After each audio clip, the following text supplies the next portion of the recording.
So I made a video discussing what I believe was the real reason why Deion Sanders' son, Shadur Sanders, did not get drafted until the 144th pick in the 5th round, when everybody was talking about how he was going to go in the top 5. And I talked about how his own attitude cost him his draft position. He gave horrible interviews to NFL teams. He told the press at the combine, if you're not ready to change your entire team around me, then don't pick me. He blames his teammates in college for his losses. He barks at the opposing teams when they beat him and they're walking off the field like a fucking infant. He's got a bad attitude problem. Then you have his father, Deion Sanders, who said, it's not a question of what team I want him to play for. It's a matter of which teams I will not allow him to play for, right? And I said, these are the reasons why Shadur Sanders didn't get drafted very high. And this person says, if you don't have a problem with what Eli and his dad did, why do you have a problem with what they did? Seems to be some hypocrisy there. Except who says I didn't have a problem with what Eli did? See, you're assuming what my position on Eli Manning is. I think what Eli Manning did to the San Diego Chargers was wrong.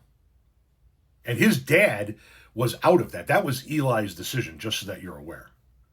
Eli led the charge on that. No, I have a very big problem with any player coming out of college who refuses to play for the team that drafts him, going all the way back to when John Elway did it to the Baltimore Colts. John Elway, the famous Denver Broncos quarterback, was originally drafted by the Baltimore Colts, and John Elway said, I will never play for the Baltimore Colts. Trade me or I'm just not going to play in the NFL. And so they traded him. And I think that that's a bullshit move. The way that the draft is set up is that you get drafted by a team who's next up in line. You play for that team. If you don't like playing for that team, you can demand a trade. You can wait until your contract's up and just not re-sign with them. But you play for the team that you're drafted by. You assume I didn't have a problem with Eli doing it. Stop assuming shit.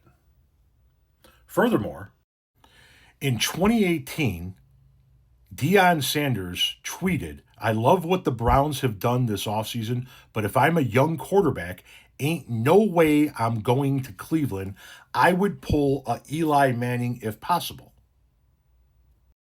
And then his son gets drafted by the Cleveland Browns, and he doesn't pull an Eli Manning. Why? Because he didn't get drafted until the 5th round, and he doesn't have the leverage to pull an Eli Manning. Eli Manning shouldn't have pulled an Eli Manning, but Shadur Sanders definitely doesn't have the leverage to pull an Eli Manning. And the Browns have now 5 quarterbacks on their roster. He's the 5th quarterback. Now, granted, Deshaun Watson, I believe, is hurt for the season. So technically they got 4 quarterbacks, but you don't need 4 quarterbacks on your roster. So they have 3 quarterbacks ahead of him, and now he's the 4th quarterback. Guess what Sanders isn't going to be doing? Most likely. Starting for the Cleveland Browns. I'd be surprised if he's on the Cleveland Browns at the start of the season, but that's neither here nor there. Going back to the original comment, you should stop assuming what people's positions are. I think what Eli Manning did was disgusting.